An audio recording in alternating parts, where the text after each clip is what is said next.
So here are 5 things that you should know about today's FOMC meeting. What's going on, team? It's Ricky with TechBit Solutions. I really hope that you guys learned something new, and if you do, please consider dropping a thumbs up and subscribing if you feel like I earned it. I do want to also remind you that tomorrow we do have Apple, Amazon, and Meta that's going to be reporting earnings. Let me go ahead and share that with you. So we have Amazon, Apple, Meta all reporting earnings after the market closes Thursday, which is going to be February 1st. I will, or at least I do plan to host a free live stream, but all I literally ask you to do is, again, get this video to over 1,000 likes and make sure that you subscribe to the YouTube channel. You do have to turn on that post notification bell, which is the little bell next to the subscribe button, so YouTube actually notifies you when it is that I go live. It's going to be at 2 p.m. Arizona time or 4 p.m. Eastern Standard Time, or if you're in the West Coast like California, I believe that's going to be 1 p.m. California time. I know it's confusing, but just want to make sure that you're aware. Whenever the market closes, I plan to go live. Just get this video to over 1,000 likes. Let's go ahead and jump right into it. I want to be short and sweet. I think what we saw today might have been an overreaction. I'm excited. I love moments like this where market might have overreacted on the downside, because now you guys saw during today's live stream, right? If you guys didn't see, I live streamed the FOMC meeting. I shorted coin and I showed you. I made over $12,000 live in front of all of you guys as coin sold off. I played it safe. I locked in profits. But now that markets have pulled on back a little bit, it's really interesting to see that, are we going to find a support here? Are markets naturally going to bounce back? I think a lot of that might be based off of how Amazon, Apple, and Meta report earnings. So I'd like to see how the market opens. As of right now, NASDAQ futures are already in the green, which is a great sign for the NASDAQ market, because if TQQQ were open right now, it would be up about 1.2%, which is kind of what we saw during the extended hours. I want to see if this goes into the market open just because of that pullback.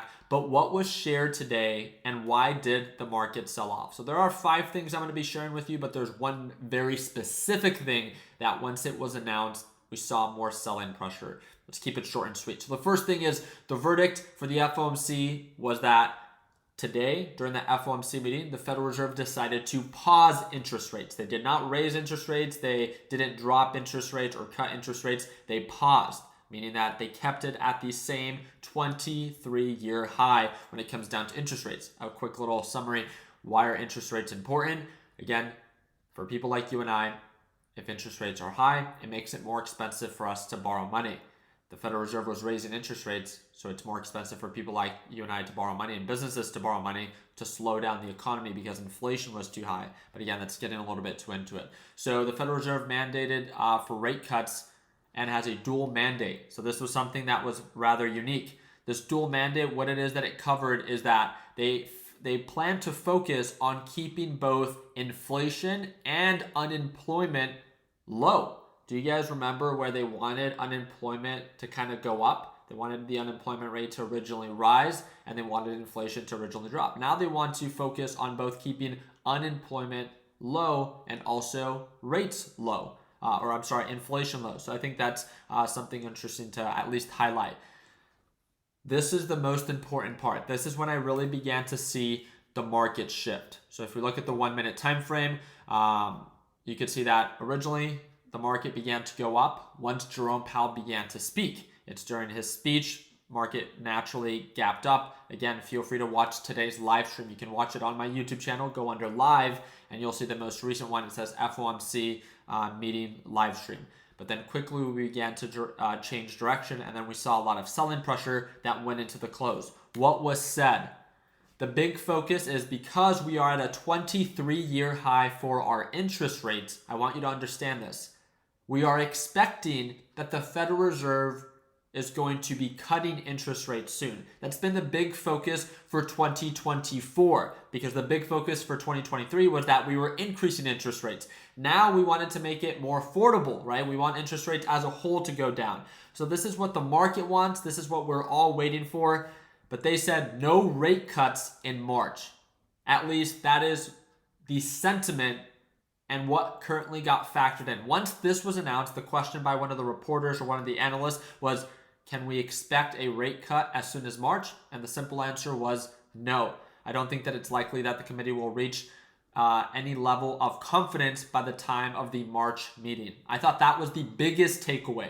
So when asking for why did the market sell off, it's just we're not seeing a rate cut as soon as maybe the market might have expected. It says officials in favor of rate cuts.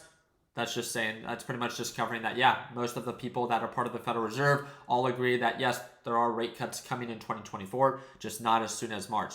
And then lending rate is at its peak. The U.S. Central Bank benching lending rate has probably reached its peak. Powell said, we believe that our policy is likely to reach its peak for this tightening cycle and that the economy evolves broadly as expected. So again, nothing too specific or too important. The biggest thing is that the Federal Reserve paused.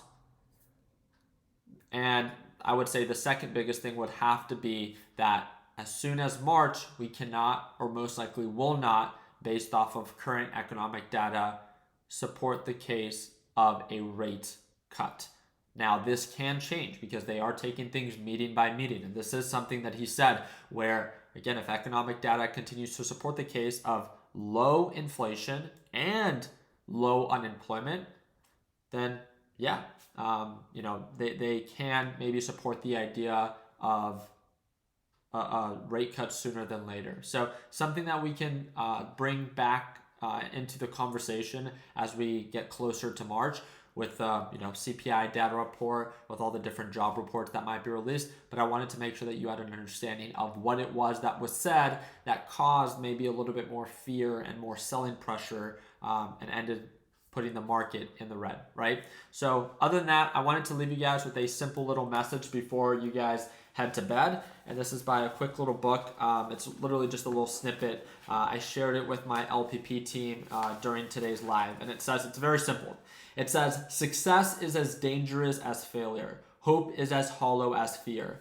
And it gets a little bit more into it. It says, what does it mean that success is as dangerous as failure? Whether you go up the ladder or down it, your position is shaky. So when you stand with your 2 feet on the ground, you will always keep your balance. So again, it just puts things into perspective that the way that I interpret that is that at the end of it, both are dangerous, whether you succeed or whether you fail. So why not take the leap and at least put yourself in a position where if you succeed, obviously the fruits of your labor are most likely going to be filled with a life worth living. So let me know in the comment section what it is that you think about that. But again, I hope to see you for tomorrow's live trading session. If you guys haven't tuned on in and you want the ability to watch me trade live, I trade live every single morning right at market open for about 30 minutes to an hour. You get to see every entry, every exit, every trade I take, but most importantly, you get to hear the thought process behind every trade before and even after. You get to see my good trades, you get to see my bad trades, and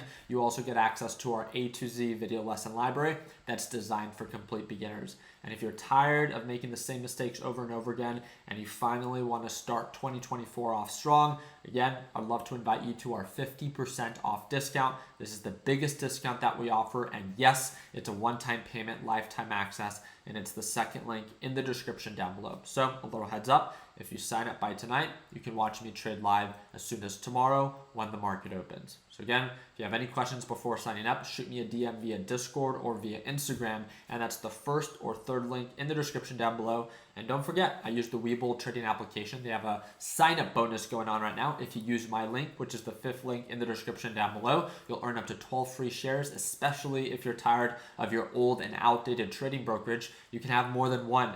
And what better way to take advantage of this is you can sign up. Just make sure you have an initial deposit of just $5 and you'll earn up to 12 free shares. I appreciate your time. Hope that earned your thumbs up. I'll see you in tomorrow's live. And like always, let's make sure that we end the year on a green note. Take care, team.